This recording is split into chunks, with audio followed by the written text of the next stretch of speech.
All right, y'all, what's going on? Goofy Rexing here. Hope everybody is doing well. Wanted to make a video today and talk about the patch 6.4 priorities. I like to do this every patch. What are the best characters and the best teams that you should be focusing down on that are going to be the most important for this upcoming patch here? So we're going to be talking about that in this video. I'm breaking it down by game modes this time. So we're going to do like Scourge. We're going to talk about Cosmic Crucible because I do think with the new season, the expanded leagues, the updated rewards, that it's definitely going to be important here to focus on Cosmic Crucible, not just now, but definitely moving forward, I think. So we're going to be talking about that here. And yes, I am currently doing a video, or it's video time, I should say, based on that notification. We're also, of course, going to be keeping in mind here arena and raids and things like that, but I do think that for the most part players have already built out their raid teams, so we won't focus too much on that here, but we'll talk a little bit about arena and some characters that are going to be important there. So first and foremost, let's start off with Scourge, right? So yesterday I did a video with a theme where we talked about we broke down each individual node because we got the waves. We know now what's going to be required in terms of traits for these individual nodes. So looking at this as it stands right now, so nodes 1 and 2 is going to be bio. Nodes 3 and 4, you're going to need Avengers. Hero as Guardians are probably going to be your best bet here for node 5. So we're going to talk about like what characters should you be focusing on here for, let's say, for node 1 and 2, which is going to be your bio section. The best characters that I think you're going to want to invest into here is going to be the Gamma team. Now, yes, I get it. Some of these characters you probably haven't unlocked it, maybe want to unlock for a couple weeks, or maybe won't unlock even by the time that the War Scourge event actually rolls around. So for me, I haven't even unlocked Abomination yet. I haven't unlocked Brawn. I'll probably unlock Brawn within the next maybe week or two or so, maybe. I think, right, that's probably when the event's going to end. Abomination, probably soon we'll be able to unlock him. But even if you don't have Abomination or you do not have Brawn, you can still actually invest into Hulk and She-Hulk, because I do think that these two characters will still give you enough of what you need for those first two sections in bio. If you watched my video yesterday, where I did with a thing, we talked about this comp right here in the middle, that I think is going to be a pretty good team. Hulk has a lot of potential here for damage, especially if you can keep him between that 50%, going back and forth between the 50% health. Every time he's going to gain that speed up and that offense up, if you're continuing to do that, and you have enough surrounding him to either support him or to give additional damage or to control with stuns or to give offense downs. You have enough here. And then JJ too is there to cleanse and then also to give ability energy. So I think even without having Abomination or Brawn, I definitely think that you're going to still want to invest into She-Hulk and Hulk, because I think that they're going to be vital and important for your first node 1 and then node 2. Of course, you can also use some other comps too, right? So like Black Bolt with Young Avengers and Yo-Yo, or like a Web Warriors with Young Avengers comp. That could also work too. But I do think that because you're going to want to invest, you're going to need to invest into some of these characters at high investment anyways, that you probably make sense to go with at least thinking about investing into Gamma for this patch. They're also doing really well in Alliance War too, so that's another thing, even without Red Hulk. Also want to throw in this little tidbit. I think a lot of the strategy that a lot of players are going to be implementing here for this next upcoming War Scourge is that a lot of players are probably just going to go through and do difficulty 6 or do difficulty 7, or maybe even difficulty 6, difficulty 7 here, and then get their unlock for Red Hulk, build up Red Hulk, and then use Red Hulk as a part of that. Go back again into the Scourge event, and then use Red Hulk at higher difficulties for those Scourges. So that's probably something that a lot of players are going to do. That's definitely a strategy that I'm going to be implementing here, and maybe something that you want to take into consideration as you approach the next War Scourge event. Then let's talk about the next two nodes, where you're going to need your Avengers. So yesterday, which is in node 3 and node 4 here. Yesterday we talked about it in the video where for Avengers, some of your best options that are not Wave 1 Avengers, that are not any characters from the Gamma team, or not Young Avengers, that you're probably going to want to use here are the Bionic Avengers, right? So that's Iron Man, Vision, Deathlock, Vision, She-Hulk, Hulk Buster is who you're going to use here. Now, if you do not have Hulk Buster, that it will pose a little bit of a problem. there's a potential chance that if you've already built up a character like maybe Falcon, that could probably slot in there as a character to use. You could probably also use Nick Fury if you've used Nick Fury to unlock Omega Red. Then Nick Fury also can be an option too that can help to speed up the team on turn 1. Still though, Hulkbuster is a main cog on this team, so they're not gonna perform as well. But I do think for nodes 3 and for node 4 that Bionic Avengers are gonna be your best option. So yes, you probably built them out for raids already, but maybe you want to top them up a little bit more so that you can actually use them in nodes 3 and node 4, because I do think that this is going to be your best bet here.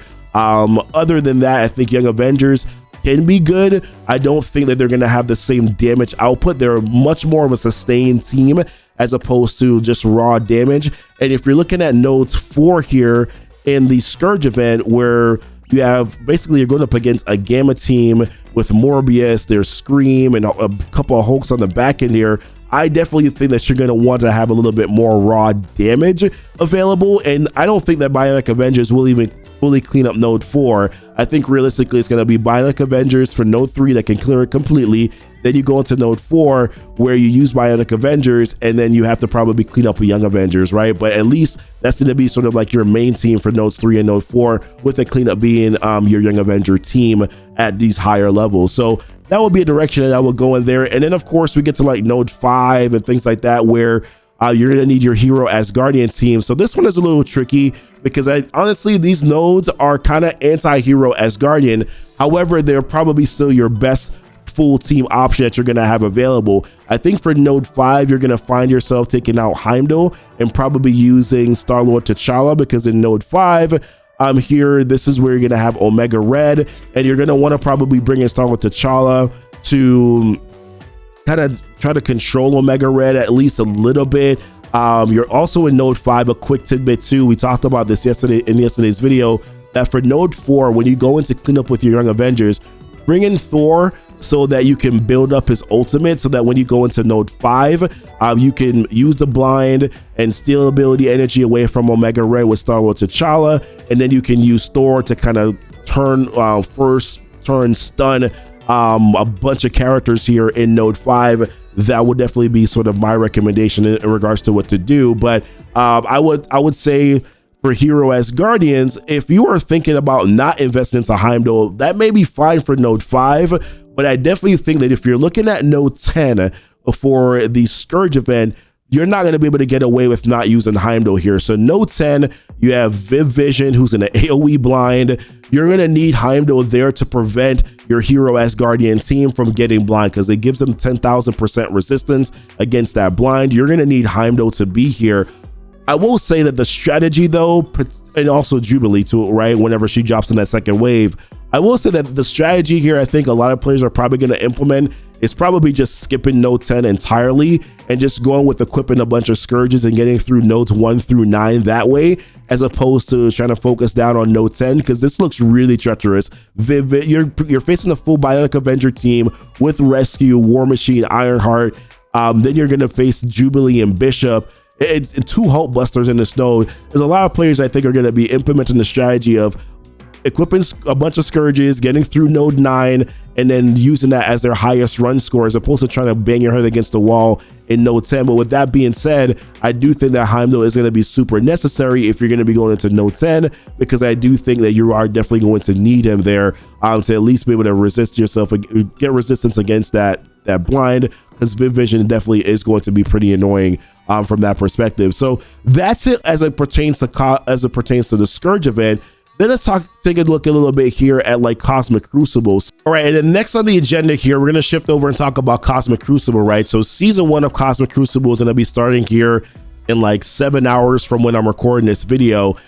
So this is gonna be something that's gonna be incredibly important for a lot of players to pay attention to.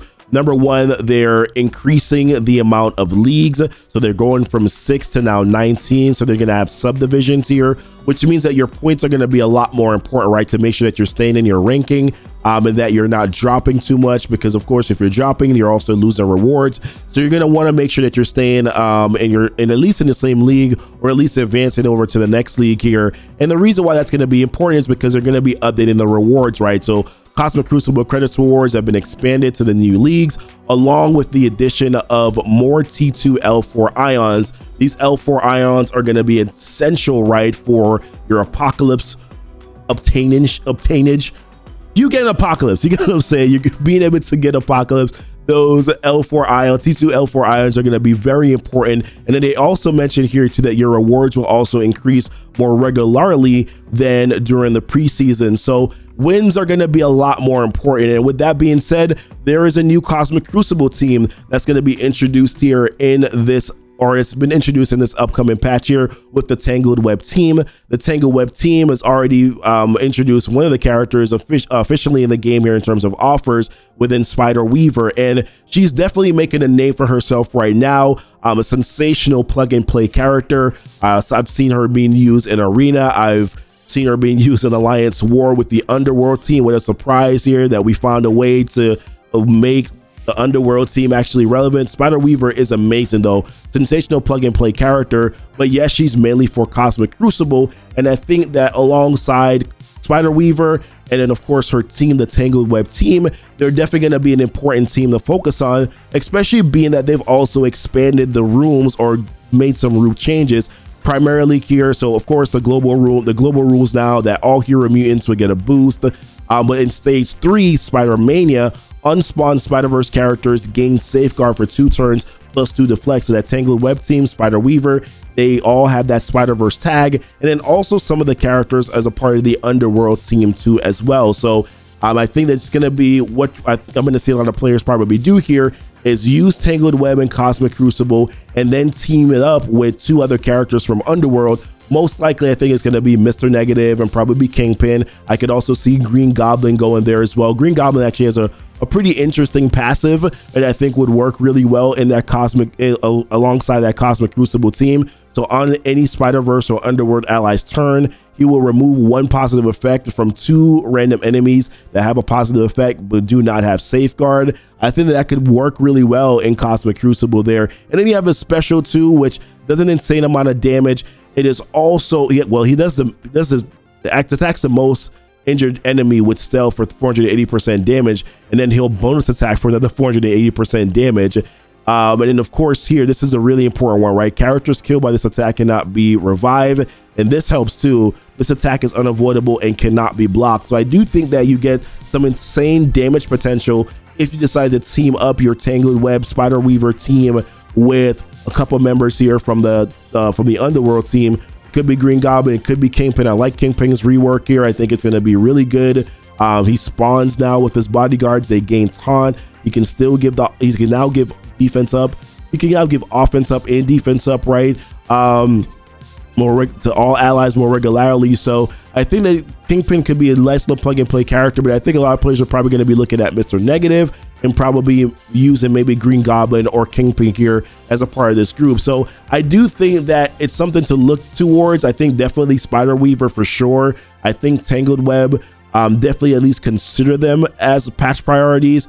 And then maybe some Underworld characters here could be good usages in Cosmic Crucible. And of course, making sure that you also have your limited X-Men team ready, making sure that you have a couple that you have your legendary teams ready, right? For Cosmic Crucible is going to be pretty important too. So definitely a game mode to focus on. And then of course, in Arena, there's going to be Red Hulk. They don't want to build out Red Hulk. We've already talked about the full Gamma team here. And of course, Spider Weaver, I also mentioned as well, is a nice little plug and play character in Arena. I forgot to mention here, this special ability, this ultimate ability here is insane. Apply stun and trauma, just really good. And then her special too as well, pretty good also. So yeah, guys, these are my thoughts here as it pertains to patch priorities for 6.4. Want to know what your guys' thoughts are, right? Like, what are you thinking about investing into right now? I think the direction that I'm going to be going with is I'm going to be boosting up my gaming team over the next couple of days.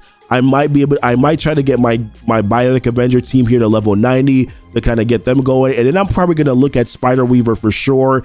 And then looking at maybe Kingpin as a character, maybe Green Goblin as some characters that I want to use here in Cosmic Crucible, because I'm going to put a little bit more emphasis now on my roster in Cosmic Crucible. I find it to be a lot more fun, and even Arena sometimes. So looking forward to being able to do that, guys. But appreciate you watching the video. Don't forget to like and subscribe to the channel if you haven't done so already. Hit the notification bell so that you know when the videos do go live. And then until next time, guys, y'all be blessed. Y'all be safe. Bye.